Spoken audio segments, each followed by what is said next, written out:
भक्ति मार्ग में सबसे बड़े पतन का कारण है दंभ। कभी भी दंभ मत करो। नहीं मन लग रहा भक्ति में तो मत करो 4 दिन, पर दंभ मत करो। नई भावना उत्पन्न हो रही तो मत जाइए 2 दिन कथा में, पर दंभ मत करो। दंभ का मतलब यह नहीं होता कि मन नहीं कर रहा कथा, आपका मन नहीं हो रहा कि कथा में नहीं जाना, अभी मन नहीं हो रहा, लेकिन फिर भी आपने ये विचार किया कोई बात नहीं, मन नहीं हो रहा फिर भी चलो, ये दंभ नहीं है। दंभ किसको कहते हैं? मन नहीं हो रहा कथा में जाने का, पर ओहो पड़ोसी भी जा रहा है, वो भी जा रहे हैं, ओ मेरे रिश्तेदार भी आ रहे हैं, वो लोग वहां जाएंगे और वहां जाकर के जब मुझको नहीं देखेंगे तो उनके मन में आएगा कथा हो रही है, वो नहीं आ रहा। इस भावना से कथा में आना, यही दंभ है। इसी भावना से वृंदावन जाना, गिरिराज जी परिक्रमा करना, तिलक लगाना, कंठी माला पहनना, ये सब इस भावना से कि वो क्या कहेगा, ये दंभ है।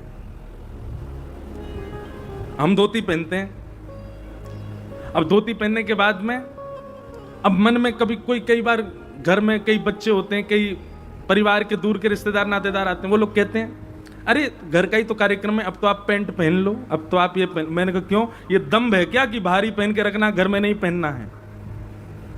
हम तो क्रिकेट खेलने जाते हैं तो भी धोती पहन के जाते हैं, खूब छक्का मारते हैं। एक जगह से हमको इनविटेशन आया, बोले महाराज जी कोई ऐसे लीग होती रहती है ना, तो ऐसी एक लीग हो रही थी, उसमें सारे सेलिब्रिटी वगैरह थे। बोले तो मैंने कहा भैया पहली बात तो हम पे समय नहीं, कथाएं बहुत हैं, दूसरी बात अगर कभी आए भी भविष्य में तो हमारी एक शर्त है, क्या हम धोती में ही खेलेंगे? और धोती में कैसे चलेगा? मैंने तो फिर मैं नहीं आ रहा। मैंने कहा बिना धोती के हम पे बैठ ही नहीं उठेगा, बिना धोती के दौड़ ही नहीं पाएंगे। तो दंभ कब हो जाता है? जब आप वैष्णव रूप, वैष्णव भाव, नाम जप, कथा, सेवा, इसके प्रति अपना भाव ना रख के किसी को दिखाने का भाव रखते हैं, यही दंभ है। और क्षमा कीजिएगा आजकल इसकी मात्रा बहुत बढ़ गई है वैष्णवों में। आप अब तिलक इसलिए नहीं लगा रहे क्योंकि आपकी गुरु परंपरा है, आप तिलक इसलिए नहीं लगा रहे क्योंकि आपको प्रतिष्ठा है, आप तिलक इसलिए नहीं लगा रहे क्योंकि आपका सौभाग्य है, आप तिलक इसलिए लगा रहे हो कि उसको दिखाना है, उसको बताना है। यह दंभ है।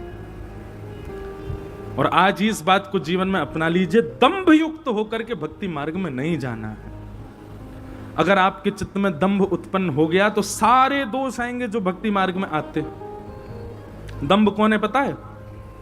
ये ब्रह्मा जी का नाती है। कौन है? ब्रह्मा जी के पीठ से उत्पन्न हुए भगवान ब्रह्मा जी के पुत्र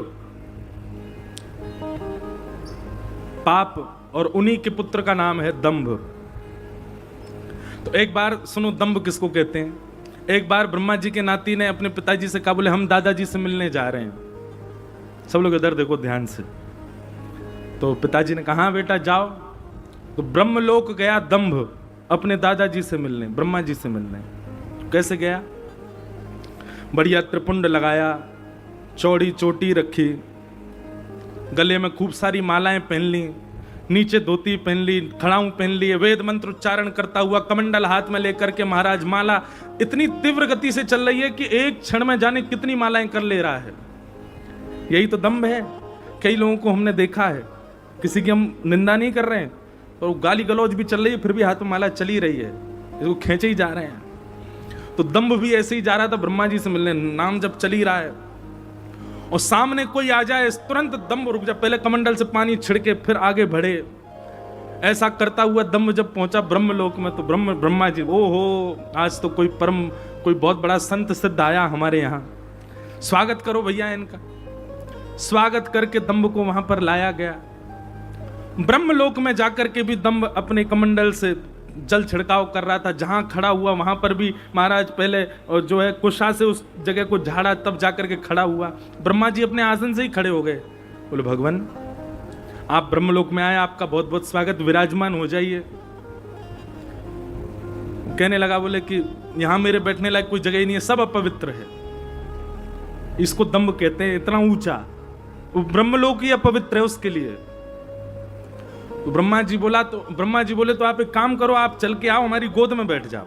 ब्रह्मा की गोद में तो बैठ ही सकते हो। तो दंभ चल के, हाँ आपकी गोद में बैठ सकता हूं। चल करके पास गया, ब्रह्मा जी की गोद में बैठने लगा। बैठने से पहले ओहो इस पर भी एक आध बार कोई ना कोई बैठा तो है। कमंडल का जल गोदी में डाल दिया, पूरे गीले कर दिए। ब्रह्मा जी बोले अब बैठूंगा इस पे। ब्रह्मा जी बोले भैया कोई बहुत बड़ा साधु आया, कोई बहुत बड़ा सन्यासी, इतना पवित्र। दंभ जाकर के जैसे ही उनकी गोद में बैठा तो ब्रह्मा जी में भी दंभ उत्पन्न होने लगा। तुरंत समझ गए ओहो ये तो कोई और नहीं है, ये तो हमारा नाती है दंभ। दंभ का मतलब क्या होता है? केवल आडंबर, केवल दिखावा, वास्तविकता उसमें कुछ भी नहीं है। भक्ति में पतन का सबसे पहला कारण, जिससे सारे अपराध बनते हैं भक्तों से, वो सबसे पहला कारण है दंभ।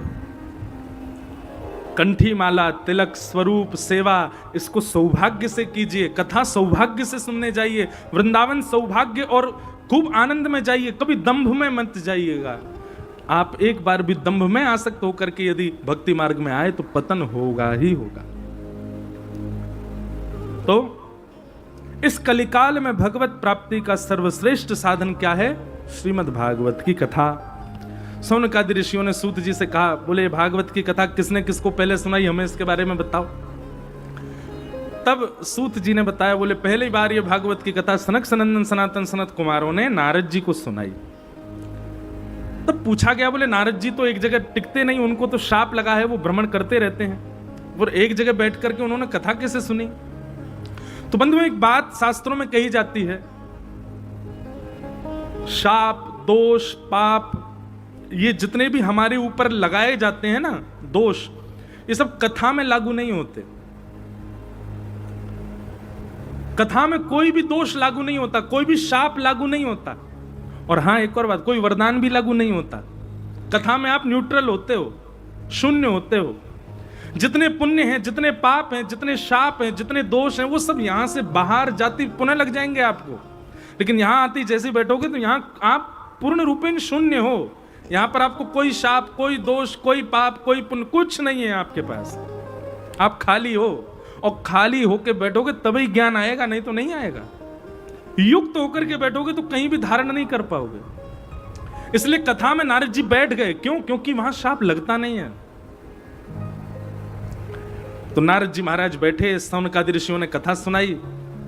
तो बोले कथा सुनने का कारण क्या था? तब नारद जी ने अपना पूरा भाव बताया कि पृथ्वी पर भ्रमण करते हुए नारद जी जब वृंदावन गए तो वृंदावन में जाकर के उन्होंने देखा कि एक परम सुंदरी की गोद में 2 वृद्ध हैं। वो परम सुंदरी भक्ति महारानी और उसके 2 पुत्र ही वृद्ध होकर के उसकी गोद में हैं, ज्ञान और वैराग्य। एक बात याद रखिएगा बंधु, भक्ति हम सबके चित्त में है, भक्ति हम सबके पास है। यहां जितने भी लोग इस पंडाल में बैठे हैं निश्चित ही सब भक्ति युक्त हैं, पर हम फिर भी भक्ति होने के बाद भी प्रसन्न क्यों नहीं है? कहीं ना कहीं क्षोभ, कहीं ना कहीं पीड़ा, कहीं ना कहीं हम सब लोग दुखी तो हैं। क्यों? क्योंकि भक्ति के 2 पुत्र हैं, वो हमारे पास नहीं है। और बिना पुत्र के मां प्रसन्न नहीं रहती। और पुत्र कौन है?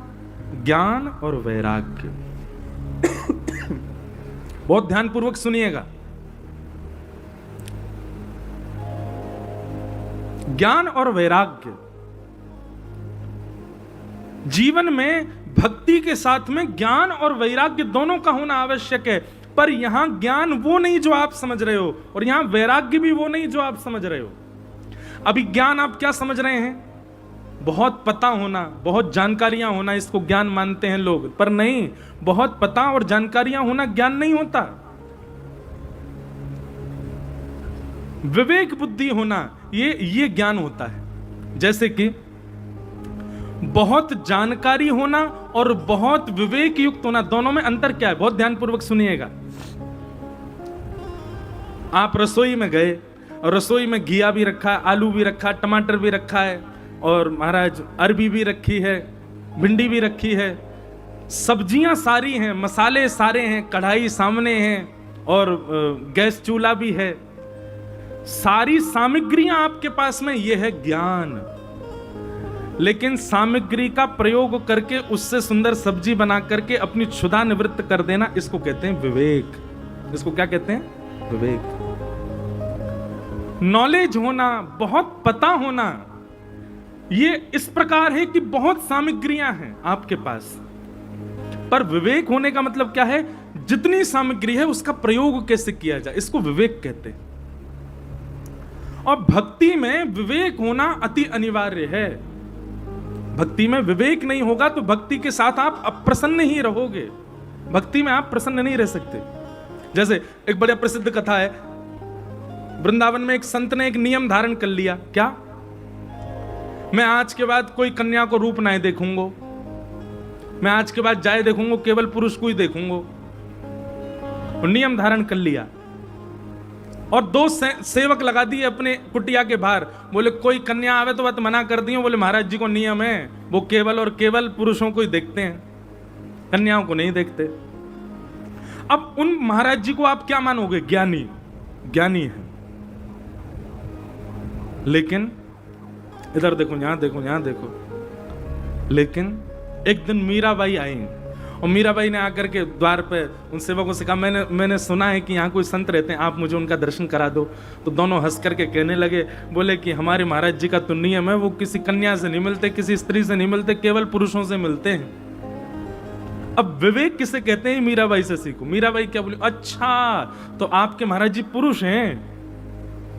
सेवक बोले तो इसमें कोई संशय तो है ही नहीं, पुरुष तो है ही नहीं। नहीं नहीं, मैंने भागवत जी में सुना है कि वृंदावन में तो महादेव भी गोपी बन के बैठे हैं, यहाँ पे पुरुष तो केवल श्री कृष्ण हैं, यहाँ पर तो महादेव भी गोपी बन करके बैठे हैं। बोलो गोपेश्वर महादेव की।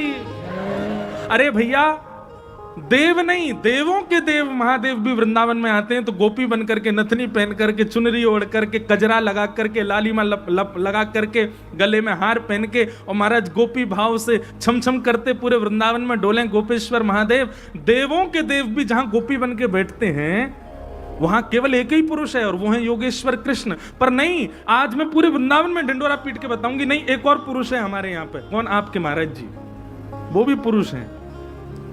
सेवकों को तो घबराहट सी हुई, भीतर दौड़ के गए, उन्होंने जाके कहा, बोले महाराज जी ऐसे ऐसे एक तेजस्वी महिला आई थी और आकर के ऐसा कह के गई। महाराज जी ने जैसे ही बात सुनी तुरंत दौड़ करके गए। महाराज बोले आज ही अपना नियम तोड़ूंगा कन्याओं को देखने का, स्त्रियों को देखने का। और सबसे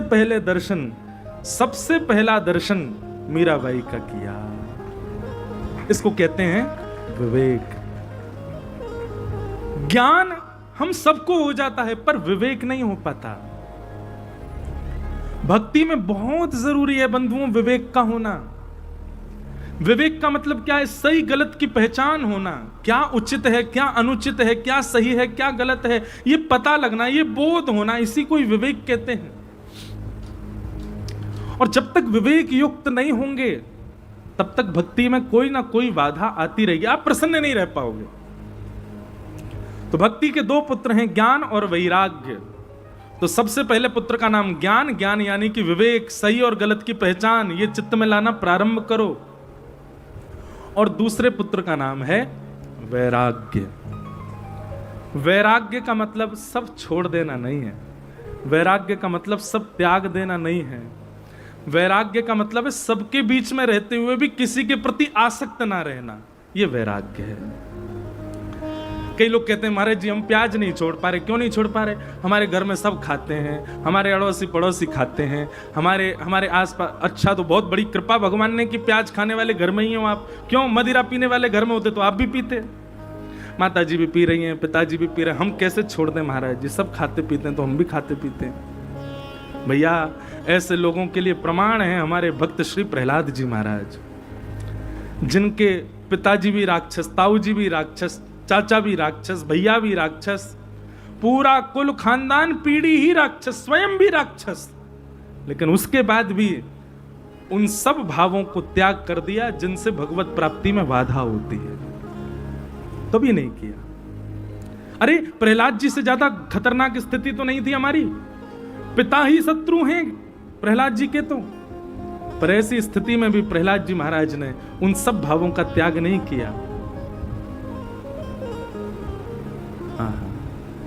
बना करके हृदय में हम प्रेम मंदिर, वहीं उनको झुलाया करेंगे, वहीं उनको झुलाया करेंगे। एक बात सुन लीजिए, आप एक बार भी श्री कृष्ण के प्रति प्रेम अपने चित्त में यदि प्रकट कर चुके हो तो फिर संसार में चाहे कैसी भी स्थिति आ जाए वैसे रहो जैसे ठाकुर जी को प्रिय लगे। फिर चाहे कोई कुछ भी खाए, कुछ भी पिए, कैसा भी माहौल, कैसा भी वातावरण, अगर इन वातावरणों के बीच में रह करके भी आप अपने आप को कृष्ण भक्ति में नहीं रह पाए, नहीं रख पाए, तो फिर भक्ति मार्ग छोड़ दीजिए। यहां त्याग केवल उनका करना है जिनसे जाके संग कुमति उपजत है, पड़त भजन में भंग तजोरे मन हरि विमुखन को संग। प्याज खाने से पाप नहीं लगता, लहसुन खाने से पाप नहीं लगता, पर हां प्याज लहसुन खाने वाले को ठाकुर जी के मिलन में बाधा जरूर आ सकती है, क्योंकि वो तामसी हैं।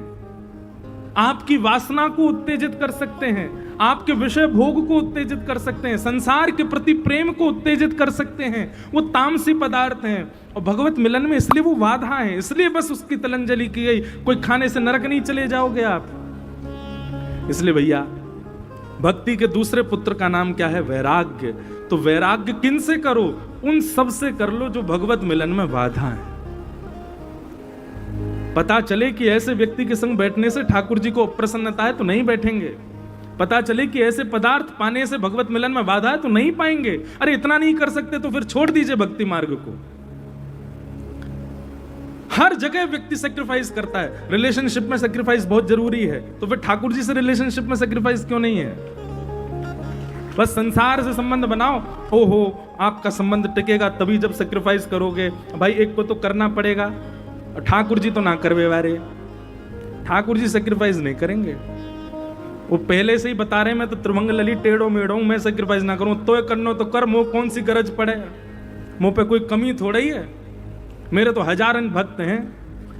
सेक्रीफाइस तो करना पड़ेगा, इतना तो त्याग करना पड़ेगा। कन्हैया कन्हैया पुकारा करेंगे, लताओं में ब्रज की गुजारा करेंगे। कन्हैया कन्हैया पुकारा करेंगे, लताओं में ब्रज की करताल बजा के गाओ, गुजारा करेंगे। कन्हैया कन्हैया पुकारा करेंगे, लताओं में ब्रज की गुजारा करेंगे। कन्हैया कन्हैया पुकारा करेंगे, लताओं में ब्रज की गुजारा करेंगे। जो रूठेंगे हमसे वो बांके बिहारी, उठेंगे हमसे वो बांके बिहारी, जो रूठेंगे हमसे वो रमण बिहारी, उठेंगे हमसे वो रमण बिहारी। तो चरण पड़ उन्हें हम मनाया करेंगे, चरण पड़ उन्हें हम मनाया करेंगे।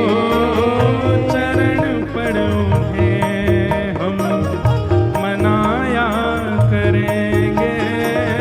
चरण पड़ उन्हें हम मनाया प्रेम से गाओ। करेंगे। कन्हैया कन्हैया पुकारा करेंगे, लताओं में ब्रज की गुजारा करेंगे। कन्हैया कन्हैया पुकारा करेंगे, लताओं में ब्रज की गुजारा पर वृंदावन धाम की रहो।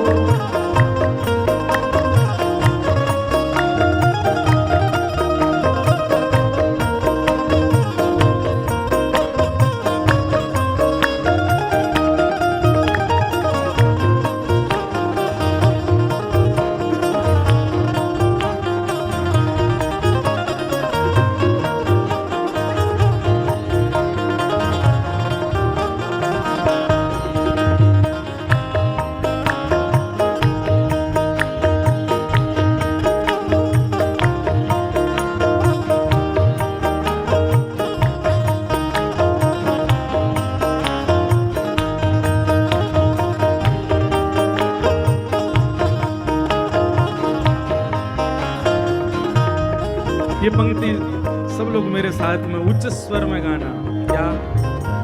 कहीं तो मिलेंगे वो बांके बिहारी, कहीं तो मिलेंगे वो बांके बिहारी, कहीं तो मिलेंगे राधा वल्लभ बिहारी, कहीं तो मिलेंगे राधा वल्लभ बिहारी, ओ कहीं तो मिलेंगे राधा रमण बिहारी, कहीं तो मिलेंगे राधा रमण बिहारी, ओ उन्हीं के चरण चित लगाया करेंगे, उन्हीं के चरण चित लगाया करें। एक बात बहुत जरूरी जानकारी के लिए आपको बताऊं। हम आप सब लोग कथा तो सुनते हैं, हम आप सब लोग भक्त तो बन गए, पर एक बात बताऊं, हमारे चित्त में ये विश्वास नहीं है कि ठाकुर जी हमको मिलेंगे। ये बात बिल्कुल फैक्ट बता रहे हैं हम लोगों को लगता है हाँ ठीक है, जितने दिन जी रहे हैं भजन कर लें, जितने दिन जी रहे हैं हम कथा सुन लें, वृंदावन चले जाएं। हमारे वृंदावन के पूज्य श्री मलुकपीठ वाले महाराज जी कहते हैं कि भैया भजन साधन नाम जप तिलक ये सब करते हो, कथा सुनते हो, तो एक विश्वास भी अपने चित्त में प्रगाढ़ करो कि ठाकुर जी मिलेंगे मिलेंगे मिलेंगे, और हमारी अंतिम श्वास आवे उससे पहले मिलना पड़ेगा ठाकुर जी को। आप जाके बिहारी जी से ये बात कहाँ करो, कोई बात नहीं, इस बार नहीं तो अगली बार कभी तो आप मिलोगे, आपको मिलना, उससे पहले मेरे प्राण नहीं जा सकते, ये विश्वास चित्त में प्रकट करो। कहीं तो मिलेंगे वो बांके बिहारी, कहीं तो मिलेंगे वो बांके बिहारी, उन्हीं के चरण चित लगाया करेंगे, उन्हीं के चरण चित लगाया करें। अरे हाँ उन्हीं के चरण चित लगाया करेंगे, उन्हीं के चरण चित लगाया करेंगे। कन्हैया कन्हैया पुकारा करेंगे, लताओं में ब्रज की गुजारा करेंगे। कन्हैया कन्हैया पुकारा करेंगे, लताओं में ब्रज की गुजारा और करेंगे। हे उन्हें प्रेम डोरी से हम बांध लेंगे, उन्हें प्रेम डोरी से हम बांध लेंगे, उन्हें प्रेम डोरी से हम बांध लेंगे, उन्हें प्रेम डोरी से हम बांध लेंगे। ओ तो फिर वो कहाँ भाग जाया करेंगे, तो फिर वो कहाँ भाग जाया करेंगे, तो फिर वो कहाँ भाग जाया करेंगे, तो फिर वो कहाँ भाग जाया करेंगे। कन्हैया कन्हैया पुकारा करेंगे, लताओं में ब्रज की गुजारा करेंगे। कन्हैया कन्हैया पुकारा करेंगे, लताओं में ब्रज की गुजारा करेंगे। ओ लताओं में ब्रज की गुजारा करेंगे। ओ लताओं में ब्रज की गुजारा करेंगे।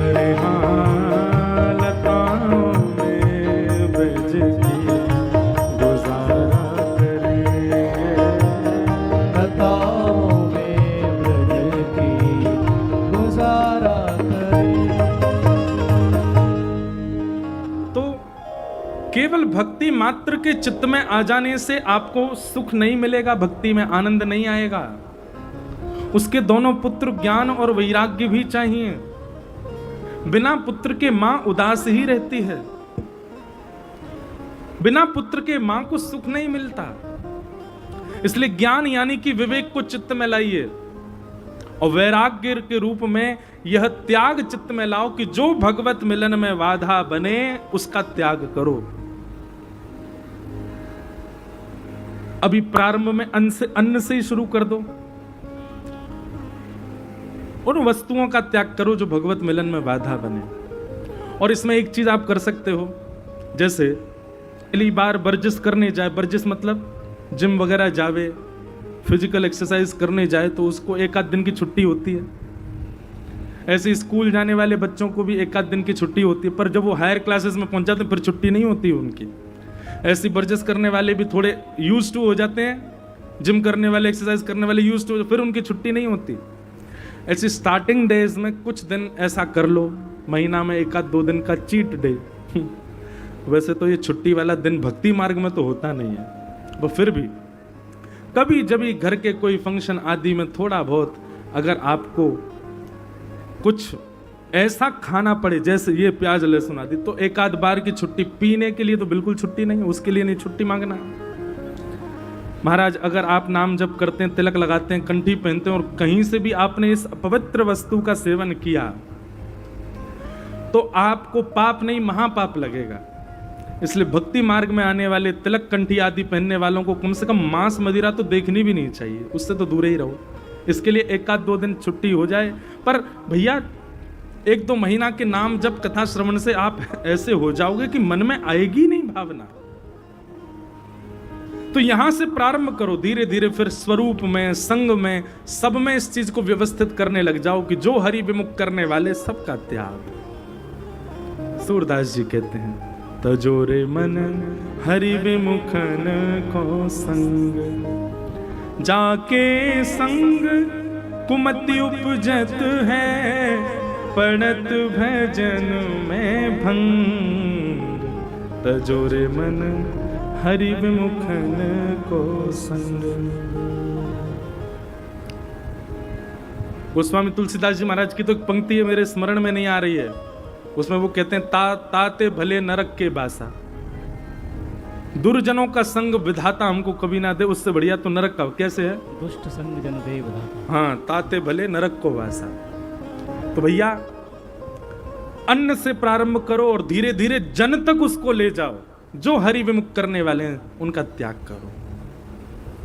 तो ये 2 पुत्र हैं भक्ति के, ज्ञान और वैराग्य। इन दोनों को इस रूप से अपने चित्त में लाना प्रारंभ करो, आपकी भक्ति अपने आप आपको आनंद देने लगेगी, अपने आप आपको उत्साहित करने लगेगी।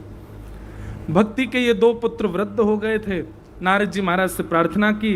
नारद जी ने कई संतों से पूछा कि कैसे भक्ति के ज्ञान वैराग्य पुत्र को युवा किया जाए। तब बद्रीनाथ जब वे पहुंचे तब वहां सनकादि ऋषियों ने कहा कि आप उनके नाम से भागवत की कथा कराओ। श्रीमद् भागवत की कथा भक्ति पुष्ट नहीं करती, भक्ति जिनके चित्त में होती है वही कथा में आते हैं। भक्ति बंधुओं सबके चित्त में होती है। भक्ति को प्रसन्न करने वाले उनके 2 पुत्रों को भागवत जी प्रदान करती हैं, ज्ञान और वैराग्य, उनको पुष्ट करती है जो हमारे चित्त में वृद्ध हो गए।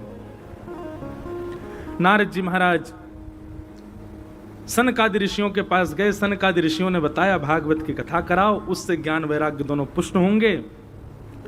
तब भागवत की कथा नैमिषारण्य ऋषिकेश क्षेत्र में गंगाद्वार समीपे तु तटमानंद नामकम, ऋषिकेश में भागवत की कथा का क्रम रखा गया। अनेक ऋषि, अनेक देवता, सब गंधर्व जन आदि सब वहां पधारे और सनक सनंदन सनातन सनत कुमार ही वक्ता रूप में बैठे। भक्ति अपने दोनों पुत्रों के साथ जैसे ही वहां पहुंची, भक्ति सुतौ तौ तरणौ गृहीत्वा प्रेमैक रूपा सहसा विरासित, श्री कृष्ण गोविंद हरे मुरारे नाथेति नामानि मुहुर्वदन्ति। बहुत ध्यानपूर्वक सुनिएगा। सप्ताह कथा सुनने से आपके चित्त में ज्ञान और वैराग्य प्रकट हो जाएंगे, ज्ञान और वैराग्य युवा हो जाएंगे, पर कथा पूरी होते ही वो फिर वृद्ध होने लग जाएंगे।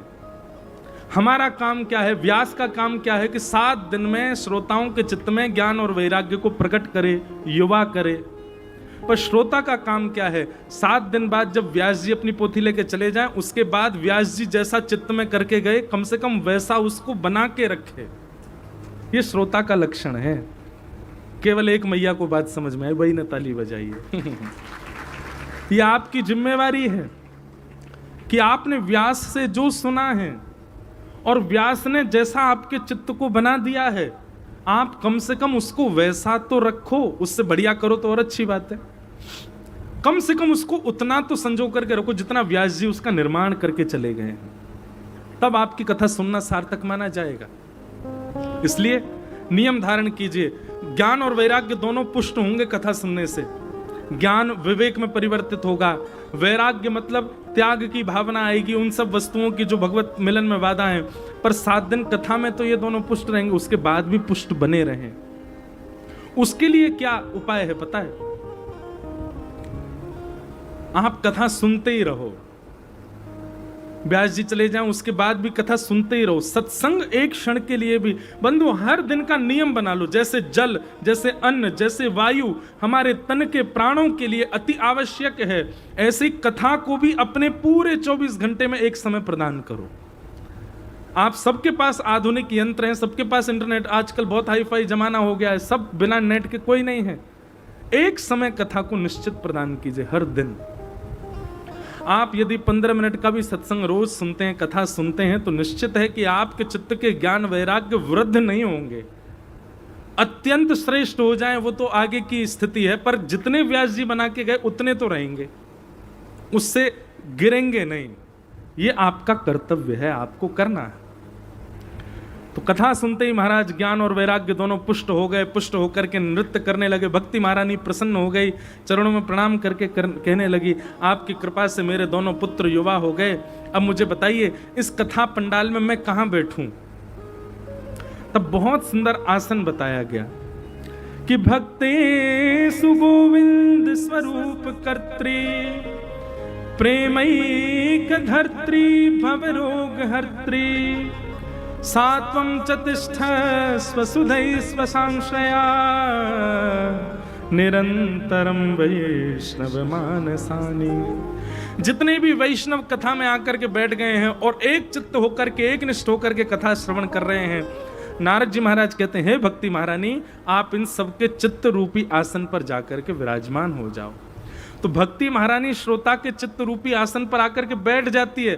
पर जब श्रोता देखता है, भक्ति महारानी देखती है कि ये आसन बार बार डामाडोल हो रहा है, कभी इधर मन जा रहा है, कभी उधर मन जा रहा है, कभी उठता है, कभी बैठता है, कभी इधर देखता है, उधर देखता है, तुरंत वो समझ जाती है आसन उचित नहीं है, उसका त्याग कर देते हैं। इसलिए भक्ति महारानी पहले दिन ही आसन, आपके हृदय रूपी आसन पर बैठ गई हैं, उनको अनुकूलता प्रदान करो। क्यों हम बार बार कहते हैं सावधानतया शृणु, इधर सुनो, इधर देखो? क्यों? आप सावधानी से बैठोगे तो भक्ति जो आपके चित्त में बैठी है उसको अच्छा लगे, उसको अनुकूलता लगेगी। और जैसे ही आपका मन विचलित होता है इधर उधर और बार बार उठना बैठना ये सब में क्रिया, भक्ति महारानी तुरंत आसन का त्याग कर देती, बोले ये स्थिर नहीं है। अस्थिर व्यक्ति कभी कथा नहीं सुन सकता, स्थिर तो होना पड़ेगा। तो इस प्रकार भक्ति महारानी हम सबके चित्त रूपी आसन पर आकर के विराजमान हो गई। भक्ति के चित्त में विराजमान होना ये सामान्य बात नहीं है। भक्ति का हमसे स्पर्श होना, अभी क्या होता है पता है? भक्ति का स्पर्श होता है हम लोगों को, हमारे चित्त में नहीं आती भक्ति। स्पर्श होता है इसलिए कुछ दिन के लिए वृंदावन अच्छा लगता है, स्पर्श होता है इसलिए कुछ दिन के लिए सेवा अच्छी लगती है, स्पर्श होता है इसलिए कुछ दिन के लिए भक्ति भाव अच्छा लगता है, और वही जब परिवर्तित हो जाता है पुनः संसारी बन जाते हैं, तो समझ जाना चाहिए स्पर्श था भक्ति का, भक्ति आई नहीं थी चित्त में। भक्ति चित्त में आ जाएगी तो चाहे दुनिया इधर उधर हो जाए, आपके हृदय का भाव नष्ट नहीं हो सकता। एक बार वृंदावन चले गए तो फिर बार बार जाएंगे, एक बार श्री किशोरी जी का आश्रय ले लिया तो बार बार लेने का इच्छा होगी, एक बार कथा सुन ली तो फिर उसके रसिक बन जाओगे, उसके आदी हो जाओगे। स्पर्श होगा तो एक आध बार में ही पूर्ति हो जानी है, पर यदि प्रवेश होगा तो बार बार सनई सनई मन होगा बार बार जाने का।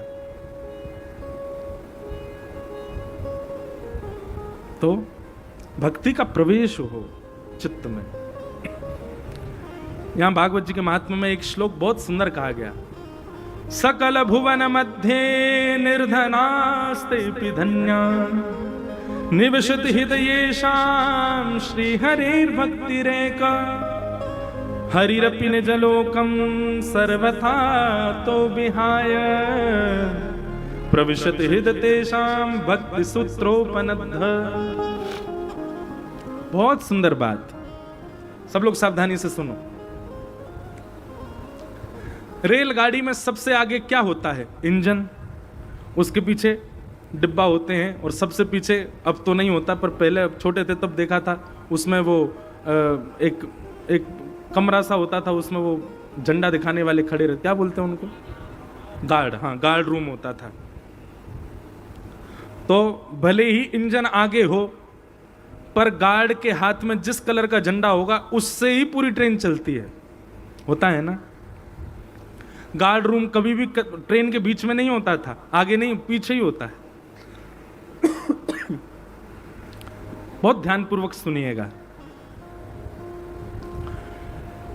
हम सबका जीवन किससे चलता है? लक्ष्मी। हम भोजन कर रहे हैं, खा रहे हैं, पी रहे हैं, सब कुछ हमारा लक्ष्मी से ही चलता है। उसके हाथ में कंट्रोल होता है। लक्ष्मी चाहे तो हमको बड़े महलों में रुकवा दे और लक्ष्मी चाहे तो रोड पर ले आवे, गार्ड रूम की तरह। पर अभी हमारी ट्रेन चल क्यों नहीं रही है पता है? हमको लगा कि भाई इसके झंडा दिखाने से ही ट्रेन चलती रुकती, तो हमने क्या किया, अपने जीवन रूपी रेलगाड़ी में गार्ड रूम को सबसे आगे खड़ा कर दिया। सबसे आगे गार्ड रूम है, लक्ष्मी को आगे हमने रख दिया है और उसके पीछे हम लोग दौड़ रहे हैं। यही चाहिए, यही चाहिए, यही सर्व विधाता, यही हमारी जीवन धात्री है, यही हमारे सर्वस्व है। और इंजन यानी कि भक्ति, उसको हमने पीछे कर दिया है। लेकिन श्रीमद् भागवत जी एक भाव कहती हैं, अभी स्थिति क्या है? लक्ष्मी आगे आगे चलती है, उसके पीछे मानव चलता है। पर मूल उद्देश्य क्या होता है? लक्ष्मी किसके पीछे चलती है? बोले ठाकुर जी के पीछे चलती है। तो ठाकुर जी सबसे आगे, उनके पीछे लक्ष्मी और लक्ष्मी के पीछे हम। लेकिन ठाकुर जी किसके पीछे भागते हैं? बोले अनुब्रजाम में हम नित्यम पूये ये तन्य रेणु भी। भगवान भक्ति के पीछे पीछे चलते हैं। तो भागवत जी कहती हैं, व्यक्ति जब लक्ष्मी जी का आश्रय त्याग भक्ति महारानी के पीछे चलने लग जाता है, तो पहले हमारा स्टेटस क्या था? सबसे आगे भक्ति, भक्ति के पीछे ठाकुर जी, ठाकुर जी के पीछे लक्ष्मी, लक्ष्मी के पीछे हम। और जब हम कथा आदि सुनने के बाद भक्ति के पीछे चलने लग जाते हैं, तो क्या स्थिति होती है? सबसे आगे भक्ति, भक्ति के पीछे भक्त, और भक्त के पीछे भगवान, भगवान के पीछे लक्ष्मी। अभी स्थिति क्या है भैया? एक बात लिख लीजिएगा, ठाकुर जी के पीछे नहीं दौड़ना है। भक्ति का मतलब ठाकुर जी के पीछे दौड़ना नहीं होता। भक्ति तो तब श्रेष्ठ जानो ठाकुर जी पीछे पीछे दौड़ रहे हैं, ठाकुर जी पीछे पीछे चल रहे हैं। एक हम पद गाते हैं ना, जहां ले चलोगे वहीं मैं चलूं। ये प्रारंभिक भक्ति है, ये प्रारंभिक भक्ति, स्टार्टिंग भक्ति में हमको ऐसा कहना है ठाकुर जी से कि आप जहां ले चलोगे वहां हम चलेंगे, जहां नाथ रख दोगे वहीं मैं रहूंगा। लेकिन जब भक्ति अपनी चरम स्थिति पर पहुंच जाएगी तो ये पद हम नहीं गाएंगे, ठाकुर जी हमसे कहेंगे, तू जहां ले चले गो वहीं मैं चलूं। कहने में थोड़ी अटपटी बात है, पर वास्तविकता यही है कि हम ठाकुर जी के अधीन रहें तो समझो भक्ति अभी निम्न है, और ठाकुर जी हमारे अधीन है जाए तो समझ जाओ भक्ति अब श्रेष्ठ है। भक्ति अपनी अब स्थिति में। हमारे ब्रज के रसिक जन और जिन जिन भक्तों के आप चरित्र सुनते हो, इन्होंने ठाकुर जी की अधीनता से प्रारंभ किया, पर एक स्थिति ऐसी आ गई कि ठाकुर जी इनके अधीन हो गए, ठाकुर जी उनके अधीन रहने लगे। भैया अपने आप को इतना श्रेष्ठ बना लो भक्ति मार्ग में, अपने आप को ऐसा कर लो कि ठाकुर जी आपके बिना रह ही नहीं पावे। ठाकुर जी कहे मुंह को तो जैसो तैसो रखेगो, मैं तो यही के संग ही रहूंगा, मैं याद छोड़ के कहीं ना जाऊंगा। अभी स्थिति पता है क्या है? हम ठाकुर जी को पकड़ते हैं और ठाकुर जी को हम छोड़ देते हैं। ठाकुर जी को पकड़ते हैं, कभी ठाकुर जी को छोड़ संसार को पकड़ लेते हैं। अभी पकड़ने छोड़ने की स्थिति हमारे हाथ में है। पर भक्ति करते भये, कथा सुनते भये, संत जनन की कृपा से एक स्थिति ऐसी आ जाए कि हम पकड़ना छोड़ना बंद कर दें, ठाकुर जी पकड़ें।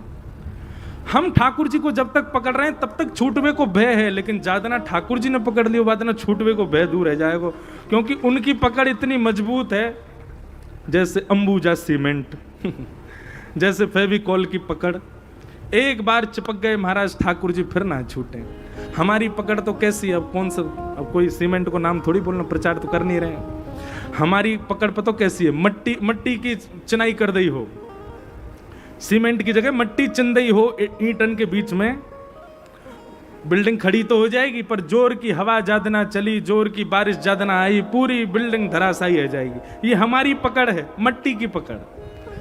लेकिन अपने आप को इतना श्रेष्ठ बना लो कि काउदना ठाकुर जी पकड़ लो, और ज्यादा ठाकुर जी ने पकड़ लियो वादना, चाहे दुनिया इधर उधर है जाए, तूफान आ जाए, आप नहीं छोड़ पाओगे ठाकुर जी को। ठाकुर जी पकड़ेंगे। और ठाकुर जी कब पकड़ेंगे? स्वाभाविक सी बात है, आप किसी वस्तु को कब पकड़ते हो, आप किसी वस्तु को कब स्वीकार करते हो? जब वो आपके योग्य होती है। जो वस्तु आपके योग्य नहीं है आप उसको अस्वीकार ही करते हो। इसलिए भक्ति मार्ग में, साधना मार्ग में, इन मार्गों में चल करके अपने आप को ऐसा बनाओ कि ठाकुर जी को लगे कि हाँ ये मेरे योग्य है। गजराज तारो तेने आवने को, जावने को, खावने पकावने को मीराबाई तारी है। नरसी मेहता को तारो वही वार सवारने को, वेदन सुनावने को जय देव तारो है। ठाकुर जी ने जिसको भी तारा उससे कोई ना कोई काम ही बनना है ठाकुर जी का। बहुत ध्यान से सुनना। गजराज तारो तेने आवने को, जावने को। वो हाथी क्यों तार दिया? बोले आपने सोचा बढ़िया बैकुंठ में एक हाथी हो जाएगा, इस पर बैठ के घूमा करेंगे, फिर हाथी को तार दिया।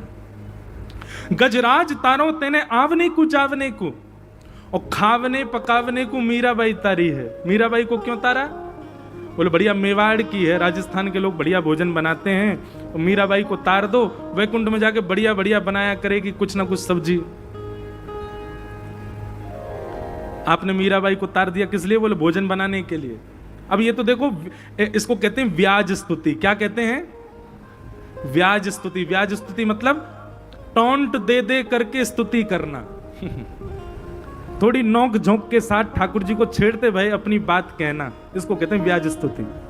तो कह रहे हैं आपने गजेंद्र पर कोई कृपा नहीं करी, आपको सवारी करनी थी इसलिए तार दिया, मीराबाई को इसलिए तार दिया आपको भोजन बना के खिलाती, और वेदन सुनावने को जयदेव तारो है। जयदेव को क्यों तारा? बोले बढ़िया बढ़िया आपको पद सुनाएगा इसलिए आपने जयदेव को तार दिया।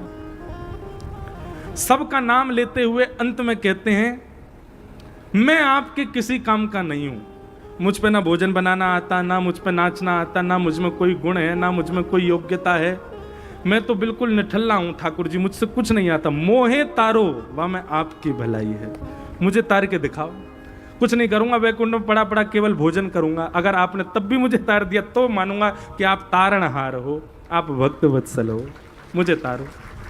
पर ये तो व्याज स्तुति थी, पर फिर भी हम ऐसे बना लेना अपने आप को कि जिससे ठाकुर जी के मन में ये बात आ जाए कि भाई हमें ये गुण है, ये लक्षण है, ये श्रेष्ठता है। अच्छा, ये भी हमारे ब्रज में ऐसी कहावत है कि ठाकुर जी देखते हैं गुण अवगुण, श्री जी नहीं देखते। हमारे ठाकुर जी फिर भी देख लेते हैं, बैकुंठ में कहीं पड़ो तो नहीं रहेगो, कछु करे धरे तो या को तारो। ये गोलोक धाम में ऐसे पड़ो तो नहीं रहेगो, कछु करे धरे तो या को तारो। पर हमारी श्री जी तो बड़ी दयालु है। हमारे ब्रज में गाते हैं, वृषभानु की किशोरी सुन गैया भूत भोरी, प्रीत जान के हूँ थोड़ी तो है राखेगी शरण, मन भूल मत जयो श्यामा प्यारी के चरण, राधा रानी के चरण, महारानी के चरण, मन भूल मत जयो श्यामा प्यारी के चरण। वृषभानु की किशोरी सुनी गैया होते बोरी। सबसे बोरी गैया है पृथ्वी पर, बातों ज्यादा बोरी है हमारी लाडली जी। क्यों? प्रीत जान के हूँ थोड़ी। नेक्स्ट किसी कोई प्रीति प्रस्तुत कर दे, वाकु जान करके भी तो है राखेगी शरण, तुरंत शरण प्रदान करती हैं।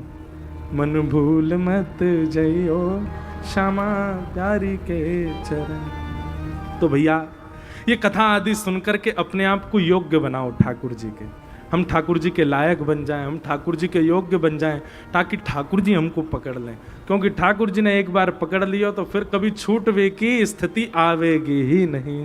बोलो भक्त वत्सल भगवान की। इस प्रकार महात्म सुनाया गया। महात्म में आगे आत्मदेव की कथा और वहां पर गोकर्ण जी महाराज और आत्मदेव जी के दूसरे पुत्र धुंधुकारी का चरित्र सुनाया गया।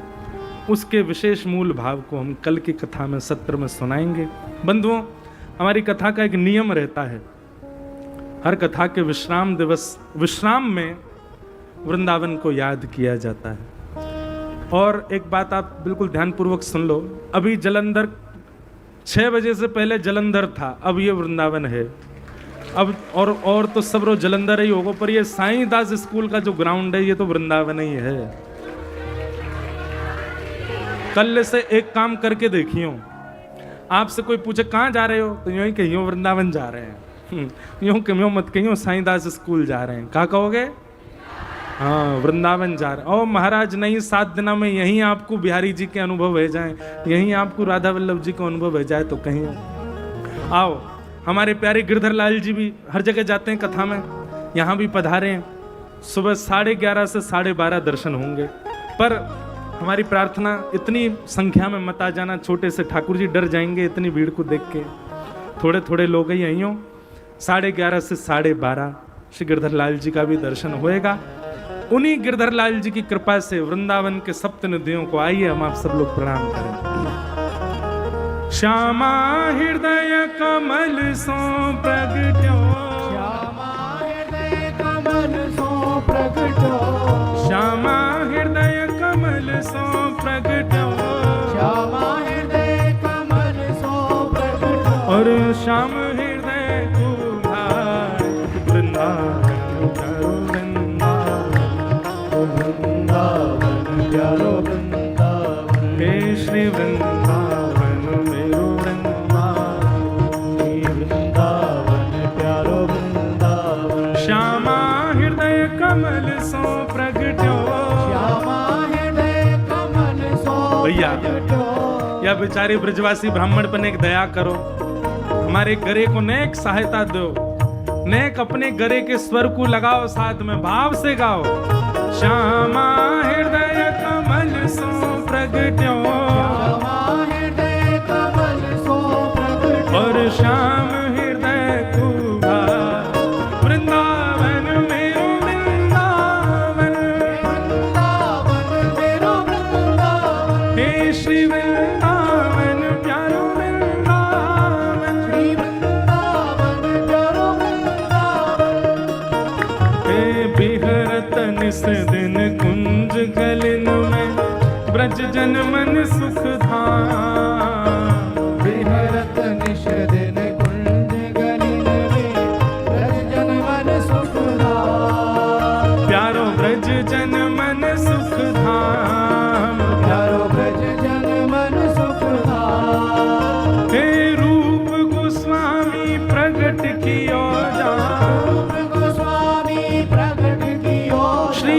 रूप गोस्वामी प्रगट कियो जा, रूप गोस्वामी प्रगट कियो, राधा गोविंद रूप निधान, वृंदावन प्यारो वृंदावन, वृंदावन प्यारो वृंदावन, हे श्री वृंदावन मेरो वृंदावन, वृंदावन प्यारो वृंदावन, रूप गोस्वामी प्रगट कियो जा, गोस्वामी प्रगट कियो, राधा गोविंद रूप निधान, वृंदावन मेरो वृंदावन, वृंदावन प्यारो वृंदावन, हे श्री वृंदावन प्यारो वृंदावन, वृंदावन प्यारो वृंदावन, बोल राधा गोविंद देव प्रभु की। वृंदावन जलंधर में हम वृंदावन प्रकट कर रहे हैं, सातों निधिन को बुला रहे हैं, आवाहन कर रहे हैं। नग जोर की जय बोलो, बोलो राधा गोविंद देव की। ये हमारे वृंदावन के प्रथम ठाकुर और दूसरे ठाकुर हे सब सुख सागर रूप उजागर रहे वृंदावन धाम। सब सुख सागर रूप उजागर रहे वृंदावन धाम। हाँ प्यारो रहे वृंदावन धाम, प्यारो रहे वृंदावन धाम। हे मदन मोहन को रूप निरख के, मदन मोहन को रूप निरख के, मदन मोहन को रूप निरख के, मदन मोहन को रूप निरख हे के। सनातन बलि बलि जा वृंदावन प्यारो वृंदावन, वृंदावन प्यारो वृंदावन। हे श्री वृंदावन मेरो वृंदावन। वृंदावन मेरो वृंदावन। मदन मोहन को रूप निरख के, मदन मोहन को रूप निरख के। हे सनातन बलि बलि जा वृंदावन मेरो वृंदावन। वृंदावन मेरो वृंदावन। हे श्री वृंदावन प्यारो वृंदावन। वृंदावन मेरो वृंदावन। बोले मदन मोहन लाल की। ये दूसरे ठाकुर। अब तीसरे ठाकुर कौन है? गोपी ग्वाल सब ही और धारे प्यारो गोपीनाथ। गोपी ग्वाल सब ही और धारे प्यारो गोपीनाथ। हे प्यारो प्यारो गोपीनाथ, प्यारो प्यारो गोपीनाथ। हे बड़ो प्यारो गोपीनाथ, बड़ो प्यारो गोपीनाथ। हे मधु पंडित जिन कंठ लगायो, मधु पंडित जिन कंठ लगायो। श्री मधु पंडित जिन कंठ लगायो, मधु पंडित जिन कंठ लगायो। और है रही जय जयकार वृंदावन प्यारो वृंदावन। वृंदावन प्यारो वृंदावन। हे श्री वृंदावन मेरो वृंदावन। वृंदावन मेरो वृंदावन। मधु पंडित जिन कंठ लगायो, मधु पंडित कंठ लगायो। और है रही जय जयकार वृंदावन मेरो वृंदावन। वृंदावन मेरो वृंदावन। हे श्री वृंदावन प्यारो वृंदावन। वृंदावन प्यारो वृंदावन। श्री राधा गोपीनाथ की। अब हमारे वृंदावन के सबसे सुंदर, सबसे प्यारे, सबसे निराले छोटे से ठाकुर, चौथे ठाकुर कौन है? श्री गोपाल भट्ट जुकी हृदय वेदना प्रगट्यो शालिग्राम। गोपाल भट्ट जुकी हृदय वेदना प्रगट्यो शालिग्राम। हे श्री गोपाल भट्ट जुकी हृदय वेदना प्रगट्यो शालिग्राम। गोपाल भट्ट जुकी हृदय वेदना प्रगट्यो भुजा उठा के गाओ। कौन? हे रूप सुधा को खान हमारो, रूप सुधा को, खान हमारो। हे रूप सुधा को खान हमारो। सुधा को खान हमारो। श्री वृंदावन में सबसे प्यारो, वृंदावन में सबसे प्यारो। श्री वृंदावन में सबसे न्यारो। वृंदावन जय हो। में सबसे प्यारो। श्री राधा रमण दुलार वृंदावन प्यारो वृंदावन। वृंदावन प्यारो वृंदावन। हे श्री वृंदावन मेरो वृंदावन। वृंदावन मेरो वृंदावन। रूप सुधा को खान हमारो, रूप सुधा को खान हमारो। श्री राधा रमण दुलार वृंदावन प्यारो वृंदावन। वृंदावन प्यारो वृंदावन। हे श्री वृंदावन मेरो वृंदावन। वृंदावन मेरो वृंदावन। बल राधा रमण लाल की। हे आतुर हित हरिवंश पुकारो, श्री राधा राधा नाम। आतुर हित हरिवंश पुकारो।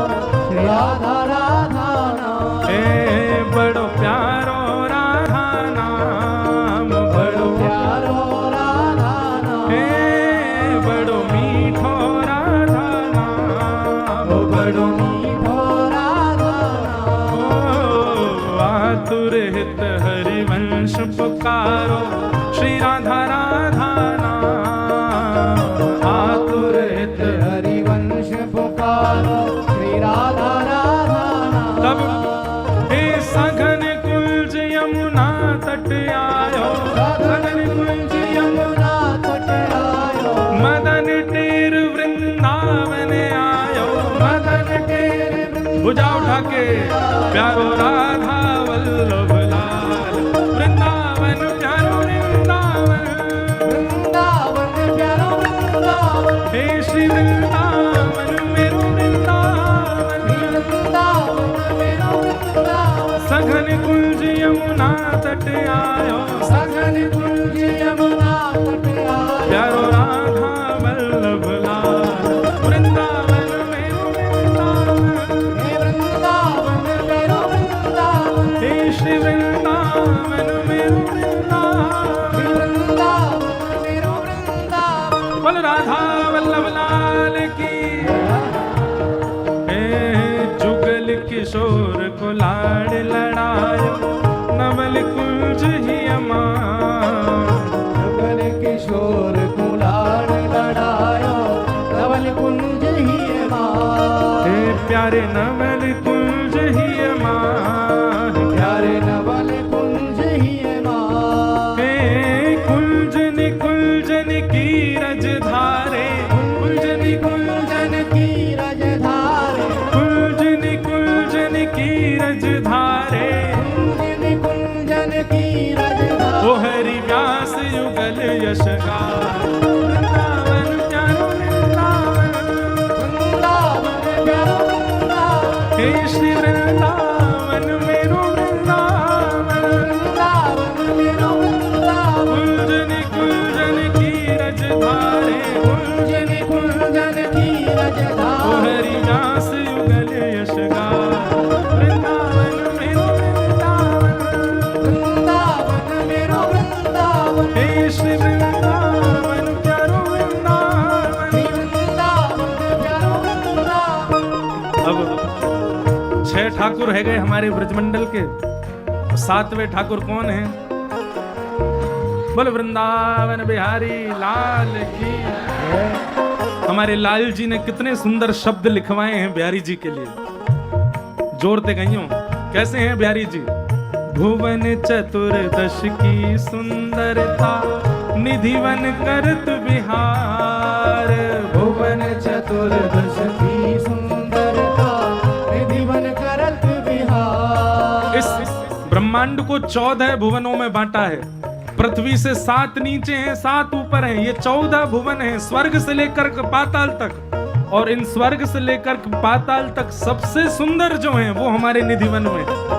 भुवन चतुर्दश की सुंदरता, निधिवन करत बिहार, भुवन चतुर्दश की सुंदरता, निधिवन करत बिहार। हाँ हाँ प्यारो निधिवन करत बिहार। प्यारो निधिवन करत बिहार। भुजा उठा के श्यामा प्यारी कुंज बिहारी, श्यामा प्यारी कुंज बिहारी, श्यामा प्यारी बांके बिहारी, श्यामा प्यारी बांके बिहारी। और जय जय श्री हरिदास, वृंदावन प्यारो वृंदावन, वृंदावन प्यारो वृंदावन, हे श्री वृंदावन मेरो वृंदावन, वृंदावन मेरो वृंदावन। श्यामा प्यारी कुंज बिहारी, श्यामा प्यारी कुंज बिहारी। और जय जय श्री हरिदास,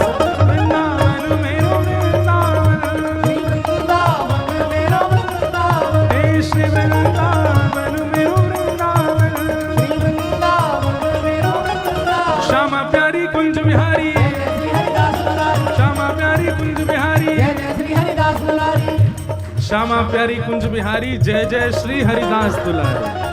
श्यामा प्यारी कुंज बिहारी, जय श्री हरिदास दुलारी, श्यामा प्यारी बांके बिहारी, जय जय श्री हरिदास मुरारी हे श्यामा प्यारी कुंज बिहारी जय जय श्री हरिदास मुरारी हाँ श्यामा प्यारी कुंज बिहारी जय जय श्री हरिदास मुरारी हे श्यामा प्यारी कुंज बिहारी जय श्री हरिदास मुरारी श्यामा प्यारी कुंज बिहारी जय जय श्री हरिदास मुरारी हे श्यामा प्यारी कुंज बिहारी श्यामा प्यारी कुंज बिहारी वृंदावन मेरो वृंदावन हे श्री वृंदावन प्यारो वृंदावन श्री वृंदावन प्यारो वृंदावन बोल वृंदावन बिहारी लाल की।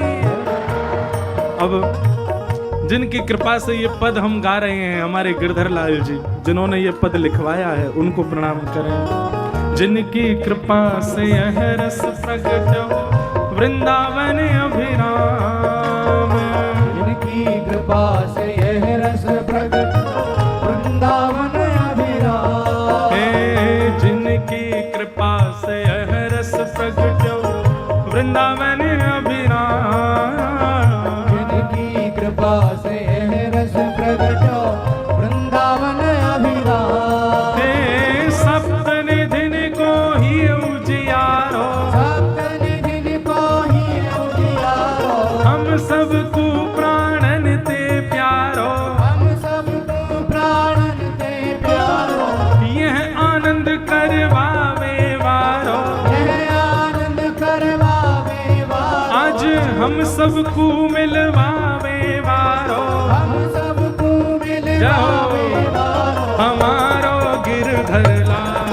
वृंदावन प्यारो वृंदावन, हे वृंदावन प्यारो वृंदावन, हे श्री वृंदावन मेरो वृंदावन, वृंदावन मेरो वृंदावन, यह आनंद करवावे वारो, यह आनंद करवावे वारो, हे हमारो गिरधर लाल वृंदावन मेरो वृंदावन, हे वृंदावन मेरो वृंदावन, हे श्री वृंदावन मेरो वृंदावन, हे वृंदावन मेरो वृंदावन, जय राधे राधे राधे राधे जय राधे राधे राधे राधे वृषभानु दुलारी राधे राधे बरसाने वारी, राधे राधे जय राधे राधे राधे राधे जय राधे राधे राधे राधे सब प्रेम से गाओ, राधे राधे सब भाव से गाओ, राधे हे राधे हरिदास दुलारी राधे राधे हरिवंश प्यारी, राधे